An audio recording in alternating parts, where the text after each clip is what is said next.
নমস্কার, বাংলা স্ফেয়ারে আপনাদের সকলকে স্বাগত জানাচ্ছি। আজকে সেই সাবেকি স্টাইলে ফিরে যেতে হলো, কেননা লাইভ করার কোনো উপায় নেই, প্রবাসে আছি তো। এখন দেখুন, এই কয়েকদিন আগে পুনেতে একটি মেয়েদের সমাবেশে রাহুল গান্ধী একটি অতি সরল বক্তব্য পেশ করেছিলেন। কী ছিল তার বক্তব্য? যে একজন নারী প্রথমত তার নিজের, তারপরে তিনি কারোর কন্যা, কারো সহধর্মিণী, কারো মা। ভারতীয় সংবিধান, আধুনিক আইন এবং সুস্থ বুদ্ধির নিরিখে বাক্যটার মধ্যে বিপ্লবের চেয়ে স্বাভাবিকতা বেশি নয় কি? অথচ রাহুল এর সঙ্গে মনুস্মৃতির মানসিকতা শব্দটা জুড়ে দেওয়া মাত্রই বলা ভালো যে বিজেপি নেতাদের একাংশের মধ্যে এমন প্রতিক্রিয়া দেখা যাচ্ছে যেন তিনি কোনো প্রাচীন পুঁথি নিয়ে মন্তব্য করেননি। আসলে তিনি সরাসরি রাষ্ট্রের সীমান্তে গোলাবর্ষণ করে ফেলেছেন।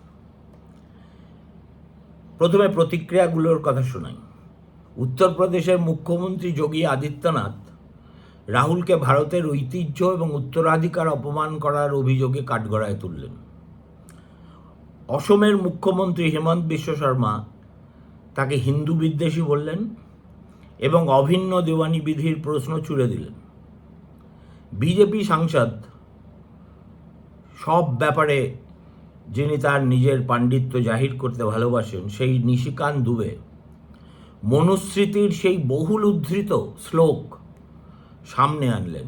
সেটা কি না, যেখানে বলা আছে নারী যেখানে পূজিত হন, দেবতারা সেখানে আনন্দ করেন। তারপরে অমিত মালব্য, আরপি সিংকে কি বলেছেন এর মধ্যে যাচ্ছি না। এদের প্রত্যেকেরই আক্রমণের সার কথা হচ্ছে রাহুল গান্ধী নাকি হিন্দু ধর্মকে কলঙ্কিত করার পুরনো কংগ্রেসি প্রকল্প চালাচ্ছেন। অর্থাৎ নারী স্বাধীন কিনা এই প্রশ্নটা দ্রুত সরে গিয়ে মূল প্রশ্ন হয়ে দাঁড়িয়েছে মনুকে নিয়ে কথা বলার দুঃসাহস রাহুল কি করে দেখালেন। আমার যেটা মনে হয়, দীর্ঘদিন ধরে মনু সংহিতা সম্পর্কে এই বিজেপি নেতৃত্বের আচার আচরণ ভালো করে পর্যবেক্ষণ করার পরে, যে ভারতীয় রাজনীতির যদি একটা চমৎকার কৌতুক কোথাও লুকিয়ে থাকে তাহলে সেটা এখানেই। বিজেপি একদিকে বলে মনুস্মৃতি দেশের আইন নয়, কোনো সরকার তাকে ফিরিয়ে আনছে না, সংঘ তার ভিত্তিতে সংবিধান বদলাতে চায় না। অন্যদিকে যদি কেউ সেই একই অপ্রাসঙ্গিক এবং অকার্যকর গ্রন্থের সমালোচনা করেন, সঙ্গে সঙ্গে দেখুন দলের মুখ্যমন্ত্রী, সাংসদ, মুখপাত্র, প্রচার যন্ত্র একযোগে প্রতিবাদ করতে যুদ্ধকালীন তৎপরতায় বাজারে নেমে পড়ে। যে বইটার কোনো রাজনৈতিক গুরুত্বই নেই বলে দাবি, তার সম্মান রক্ষায় এত রাজনৈতিক গোলাবারুদ খরচ কেন হয়? আমার মূল প্রশ্ন কিন্তু সেখানেই। রাহুল কি বলেছিলেন ছাত্রকে গুঞ্জ নামের ওই অনুষ্ঠানে?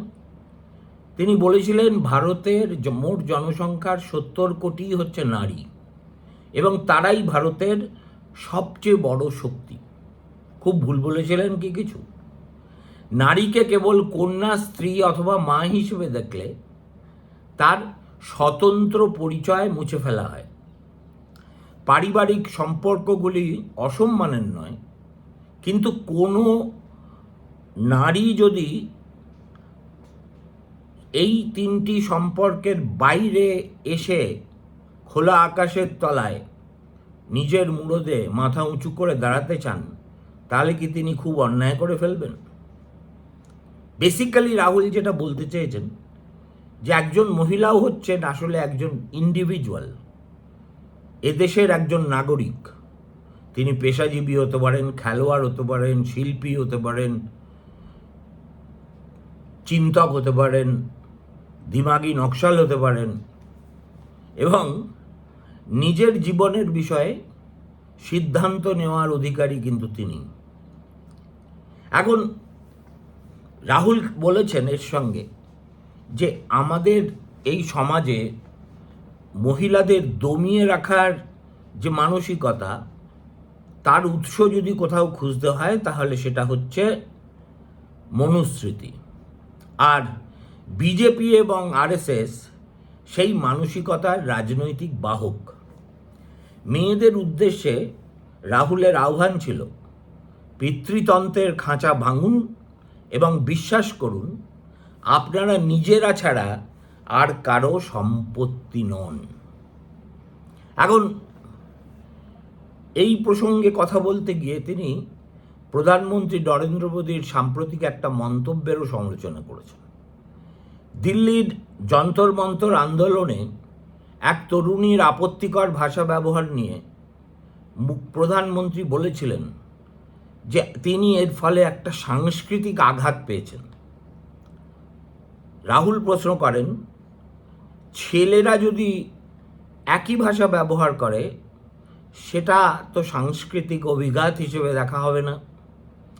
এখানেও রাহুলের বক্তব্য ছিল একটা দ্বৈত মানদণ্ড নিয়ে অশালীনতা সমর্থন করা যায় না। তার প্রশ্ন হচ্ছে, একই কাজ করলে মেয়েদের চরিত্র ও সংস্কৃতি নিয়ে বিচার সভা বসে, ছেলেদের ক্ষেত্রে তা বয়সের দোষ হয়ে যায় কেন? এই প্রশ্নের উত্তর না দিয়ে দেখতে পাচ্ছি বিজেপির মনুস্মৃতি সম্মান রক্ষায় লাইনে চলে গেছে। কারণ পিতৃতন্ত্র নিয়ে আলোচনা খুব বিপজ্জনক। সেখানে শিক্ষার কথা আসবে, কাজের অধিকারের কথা আসবে, মজুরির কথা আসবে, নিরাপত্তার কথা আসবে, সম্পত্তির কথা আসবে, বিয়ের কথা আসবে, বিবাহ বিচ্ছেদের কথা আসবে, নিজের সঙ্গী নির্বাচনের স্বাধীনতার কথা আসবে। সব প্রশ্ন, অস্বস্তিকর প্রশ্নগুলো একসঙ্গে উঠে আসবে। তার চেয়ে রাহুল গান্ধী হিন্দু ধর্মকে অপমান করেছেন বলে একটা হট্টগোল তৈরি করা অনেক বেশি নিরাপদ ব্যাপার। এখন নারী স্বাধীনতার প্রশ্ন তখন কি হয়, ধর্মীয় আবেগের ধোঁয়ার আড়ালে হারিয়ে যায়। আচ্ছা, মনুস্মৃতি কি আর কি নয়, এ নিয়ে প্রাথমিকভাবে আমার ধারণা একটা স্পষ্ট ধারণা থাকা উচিত। দেখুন, যে যাই বলুক, মনুস্মৃতি হিন্দুদের বেদ নয়, উপনিষদ নয়, ভগবদ গীতাও নয়। এটা ধর্মশাস্ত্র সাহিত্যের অন্তর্গত একটা স্মৃতিগ্রন্থ, যেখানে সমাজ, বর্ণ, আচরণ, পরিবার, উত্তরাধিকার, শাস্তি এবং রাজধর্ম সম্পর্কে একটা বিশেষ যুগের বিধান কি হওয়া উচিত তার কথা উল্লেখ করা আছে। গবেষকরা সাধারণত এর রচনাকাল খ্রিস্টের জন্মের 200 বছর আগে থেকে খ্রিস্টের জন্মের পরে দ্বিতীয় অথবা তৃতীয় শতকের মধ্যবর্তী কোনো পর্বে স্থাপন করেন। এর বহু পাণ্ডুলিপি আছে, পাঠভেদও আছে প্রচুর। পরবর্তীকালে সংযোজন ও পরিবর্তন ঘটেছে কিনা তা নিয়ে গুরুতর গবেষণাগত বিতর্কও আছে। কিন্তু মনুস্মৃতিকে অতএব একটা সম্পূর্ণ একরৈখিক গ্রন্থ ধরে প্রতিটি শ্লোকের একটিই অনিবার্য অর্থ আছে বলা যেমন মূর্খের প্রলাপ, তেমনি দুটি সুখপাঠ্য শ্লোক তুলে ধরে গোটা গ্রন্থকে আধুনিক নারী মুক্তির ঘোষণাপত্র বানিয়ে ফেলা ইতিহাস বোধের আরও হাস্যকর পরিচয়। দেখুন, পাঠভেদ, অন্তর্বিরোধ এবং সম্ভাব্য পরবর্তী সংযোজনের প্রশ্নটি গবেষকদের কাছে বিশেষভাবে গুরুত্ব পেয়েছে। একই গ্রন্থের 3.55 এবং 3.62 অংশে নারীর সম্মানের কথা রয়েছে, আবার অন্যত্র তার স্বাধীনতাকে কঠোরভাবে অস্বীকারও করা হয়েছে।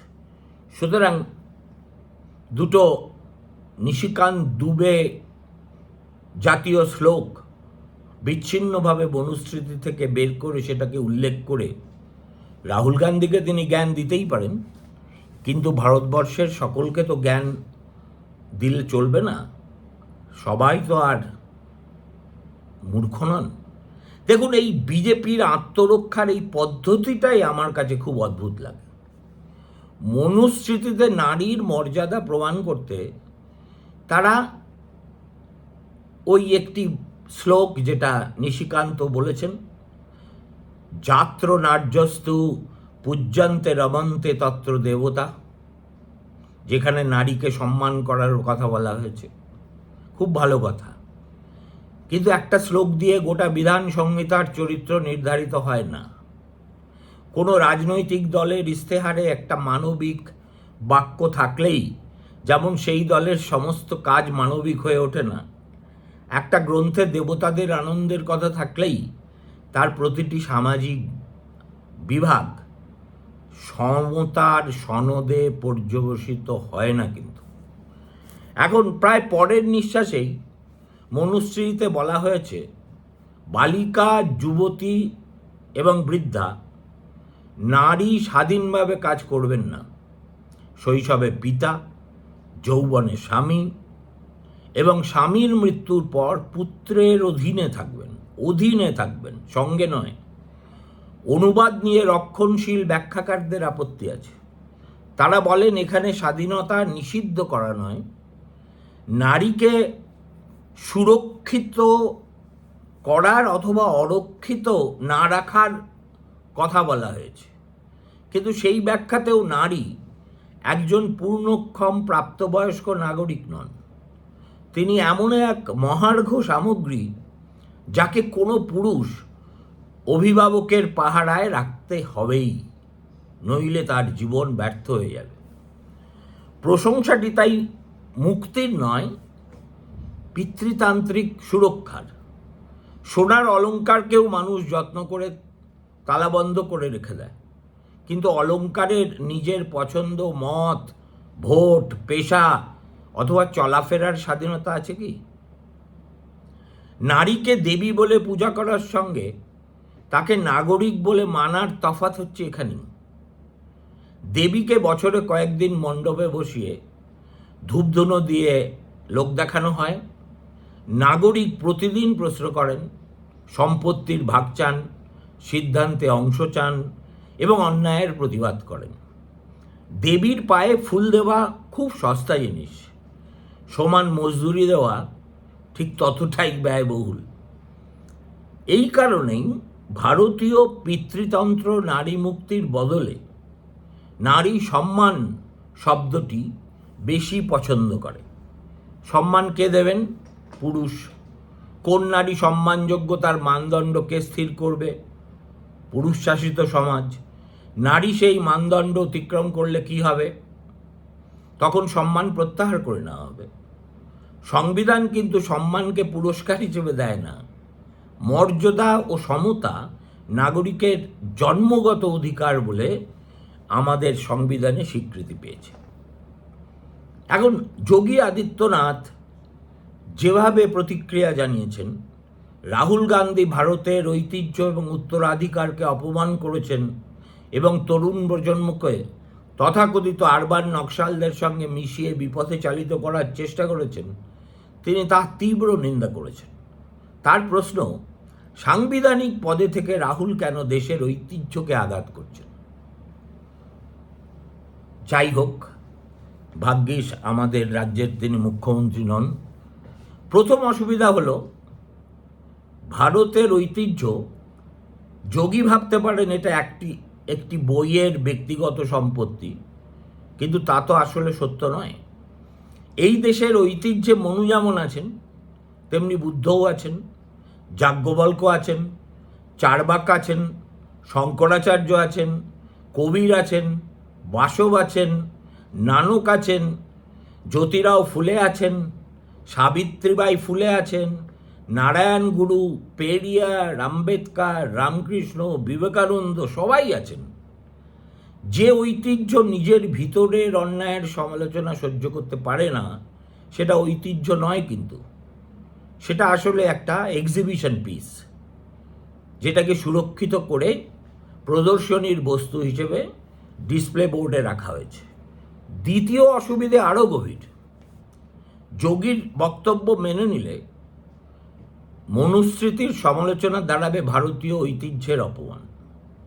তাহলে 1927 সালের 25শে ডিসেম্বর মাহারে মনুস্মৃতি দাহ করা ভীমরাও আম্বেদকরকে তারা কোথায় রাখবেন? তাকেও কি ঐতিহ্য বিরোধী বলা হবে?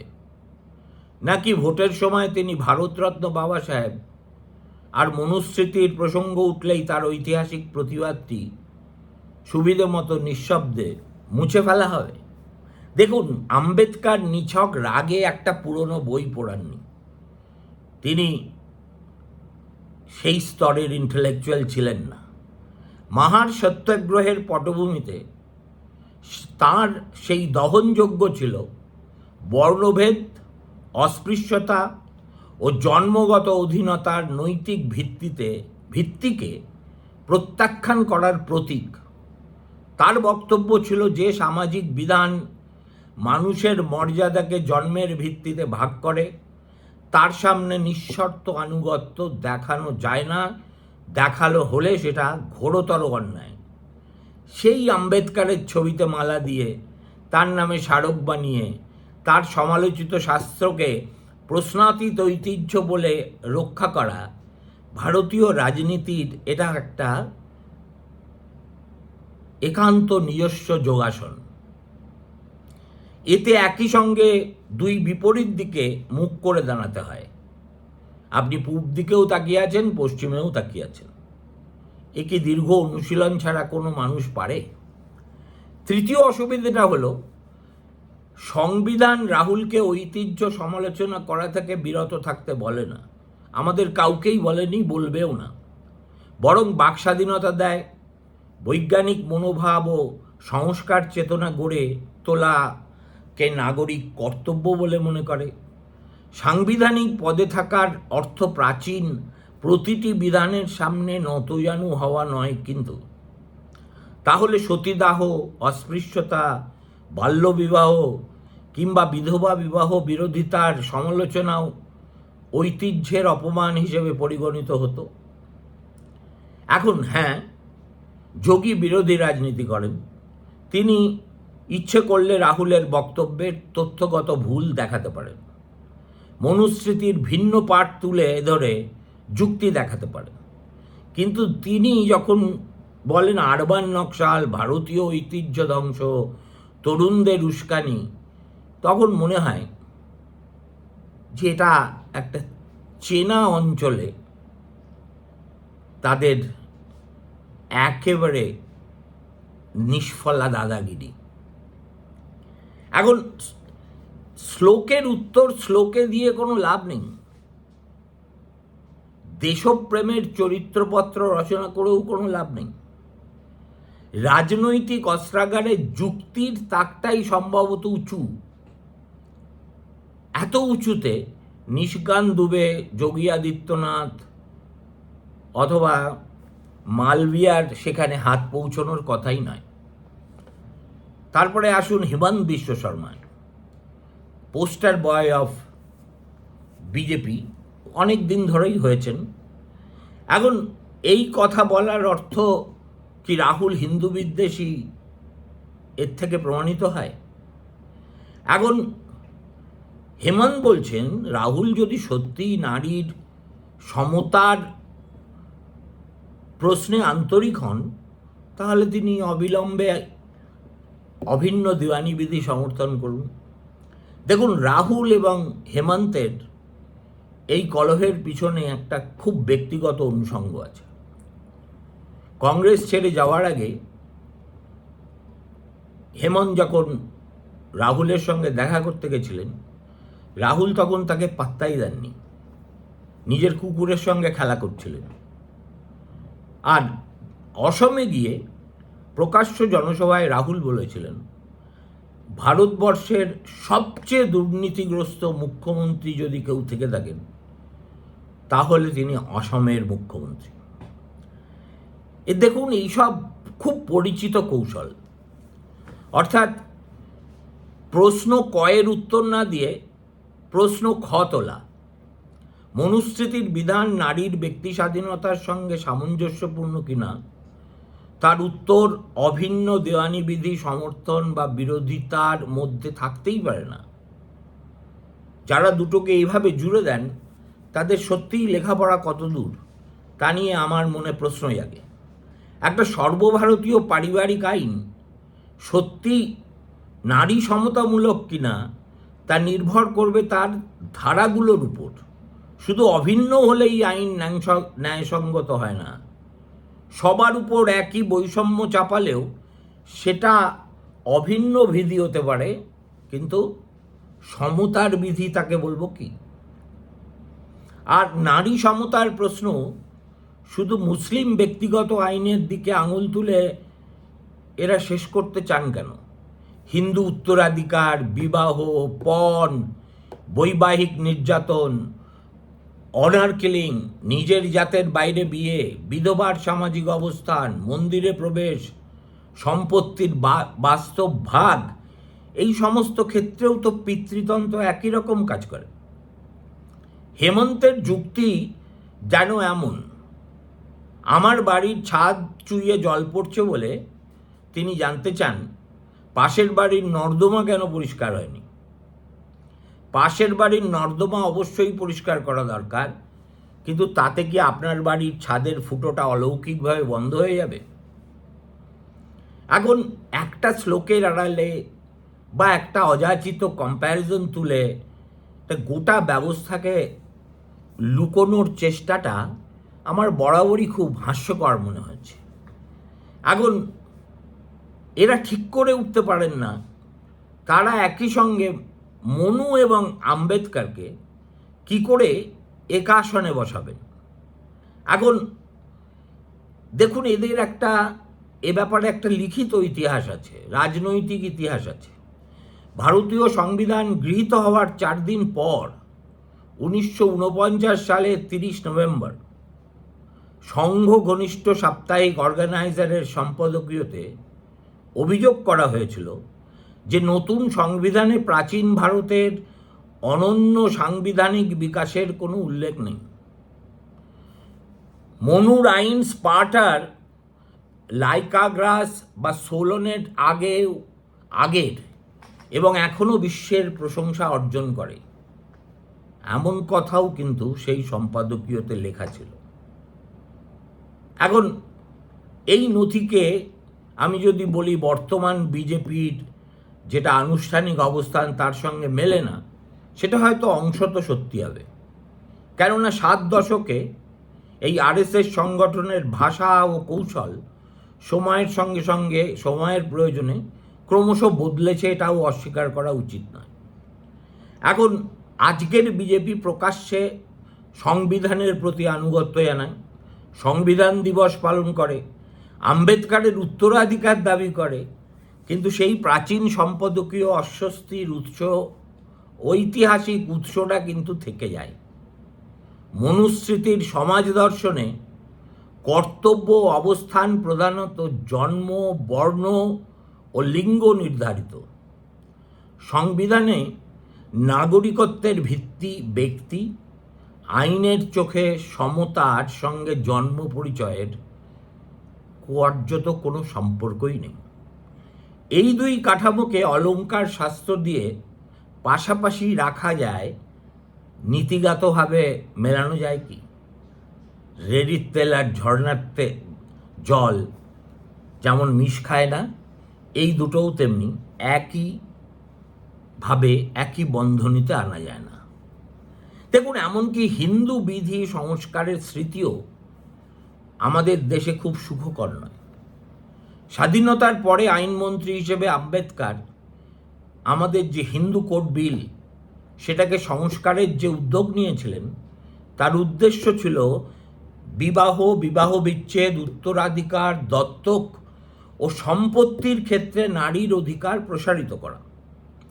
রক্ষণশীল হিন্দু সংগঠনগুলির একাংশ এবং কংগ্রেসের ভিতরে হিন্দুত্ববাদী একটা প্রভাবশালী অংশ এর প্রবল বিরোধিতা করেছিল। 1949 সালে সর্বভারতীয় হিন্দু বিধি বিরোধী সমিতিও গঠিত হয়েছিল, তাদের দাবি ছিল ধর্মশাস্ত্র ভিত্তিক ব্যক্তিগত আইনে হস্তক্ষেপ করার কোনো অধিকার নাকি কনস্টিটিউয়েন্ট অ্যাসেম্বলির নেই। সংঘের তৎকালীন প্রধান MS গোলওয়ালকারও আন্দোলনে যুক্ত হন। বিলটিকে হিন্দু সমাজের উপর আঘাত হিসেবে উপস্থাপনা করা হয়। আজ অবশ্য বিজেপি নারীর উত্তরাধিকার বা বিবাহ বিচ্ছেদের আইনি অধিকার বাতিল করার কথা বলে না। এটাই প্রমাণ করে আধুনিক গণতান্ত্রিক জীবনে শেষ পর্যন্ত সংবিধান সম্মত সংস্কারই স্বীকৃতি পেয়েছে, পুরনো ধর্মশাস্ত্রীয় সীমাবদ্ধতা নয়। অতএব মনুস্মৃতির সমালোচনায় যদি এতই আঘাত লাগে, মনে হয় যেন বিছুটি পাতা কেউ লাগিয়ে দিয়েছে, তাহলে প্রথমেই স্পষ্ট করা দরকার গ্রন্থটির ঠিক কোন বিধান আজকের সমাজে প্রযোজ্য বলে বিজেপি মনে করে। নারীকে সম্মান করার শ্লোকটি, তাহলে সংবিধানেই তার উন্নততর আইনি রূপ আছে, নাকি পুরুষ অভিভাবকত্বের বিধানটি? সেই উত্তর আর আসে না। নমস্কার, ভালো থাকবেন। ফিরে আসছি রাত্রি 9টায়।